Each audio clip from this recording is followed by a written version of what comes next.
Hello there, and how are you? Well, you're at the start and the beginning of your group work. And in your group work, you should by now know who your group members are, and you should have all posted your group tasks, and you should know the tasks of your fellow group members.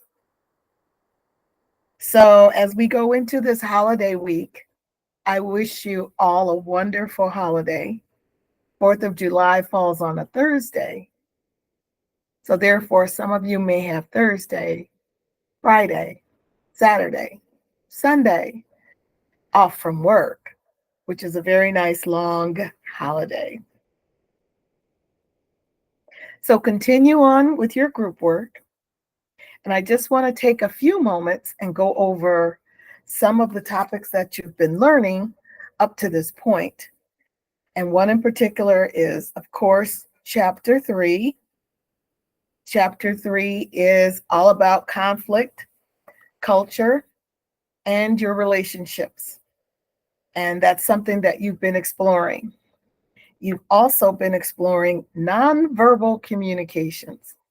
And in this world that we live in today, where everything is done online, social media wise, we're losing our abilities to communicate directly with one another.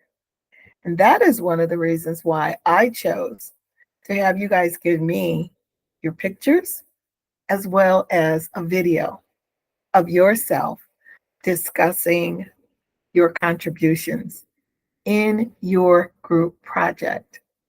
Now, keep in mind that the group project will be individually graded. If everyone does a fine job, everyone gets a wonderful grade, and it could be the same grade. If there are so called slackers, then those persons will not receive a full grade when others have done the work. So do keep that in mind. Now, on the topic of our nonverbals, and that happens to be in Chapter 5, nonverbal communication in today's global economy is crucial because not all the time can we detect and we don't send the right messages to one another. It is important that you learn the professional way to send messages. Some of you may know that if you send me an email and you say, hey, Dr. Boone, I might send it back, or send you a small note that says, greet me with a hello, how are you, hi, but let's refrain from hey. Hey is very casual, and there are casual forms of communication as well as formal. Now, in my course, this is an academic course, so I am looking for you to be up close and personal when it comes to communicating. So, nonverbal communication does include all of your intentional as well as your unintentional messages. They can either be written, spoken, as well as not sounded. So, many times we communicate with our eyes. Oftentimes, we communicate with our facial expressions. So, the technical level of culture is where most members openly know nonverbal behaviors. Formal level is where rules are known, but not the reasons for them. The informal level is where rules are unconsciously learned and taken for granted, and that would be that hey level. So just remember in business to try to refrain from the unconscious communication that you might give to one another on the street. There are several types of nonverbal communication. Each of them do affect your business interactions in a different way.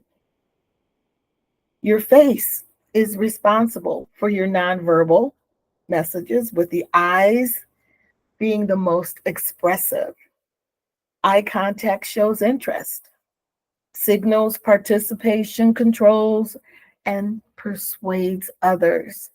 However, Oftentimes, when we're gazing off into the sky or we're looking past a person, we're it's assumed that we're not giving our full attention to the conversation.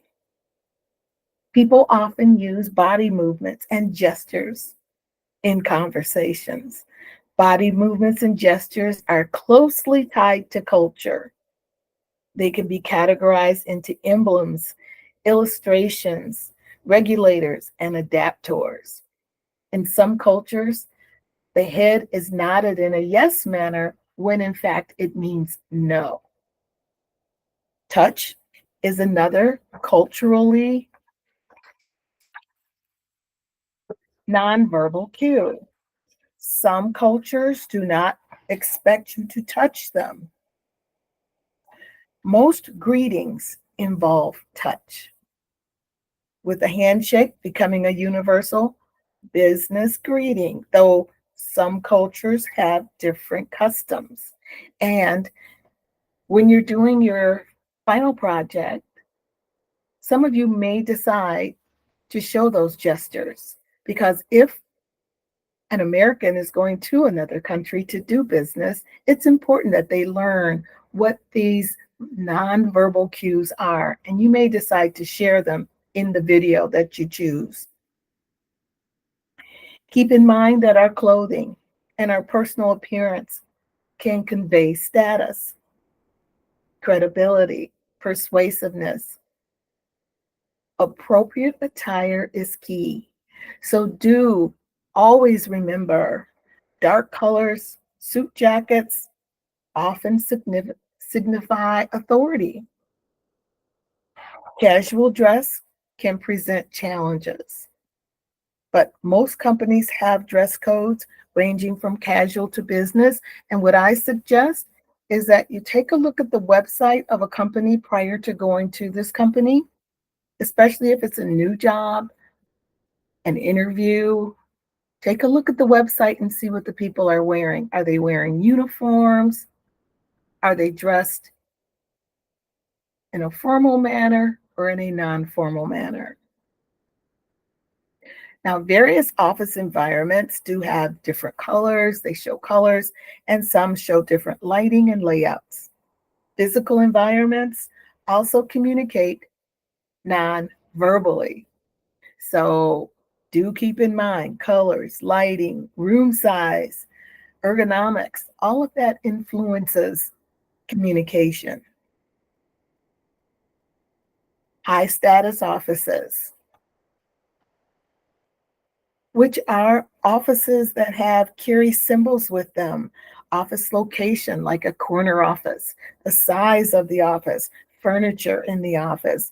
Is there a place to sit? Is there an interview chair for guests to visit? Oftentimes there's not a chair. And what do you think that signifies? So nonverbal communications can be the environment as well as it can also be how you present yourself in either a professional or a non-professional manner.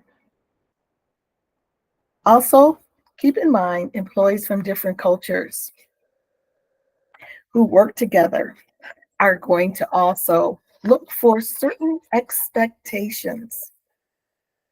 Americans Americans really do need to learn how to conduct themselves in international waters because their cultures and their views are very different.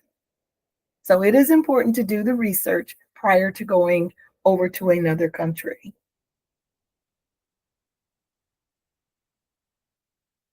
A large portion of communication is nonverbal, and understanding these nonverbal cues is an essential tool for business as well as for professional interactions.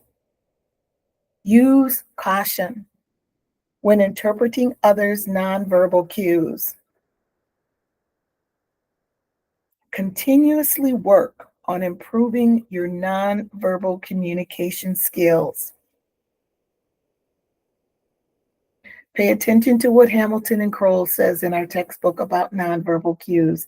And what I would strongly suggest you do is hold on to this textbook because it can serve you well in your business career. Thank you for watching. I will be back with more of these tips and updates. So this is my one for you on nonverbal cues. Now, as far as your videos, I am enjoying them. I have not graded them because I did ask a few of you to answer your peers' discussions with citations, not only a reference, but indicate where you're getting this information from. So I will grade them tomorrow on Monday, and I will be back with another update for you at a later date. Thank you.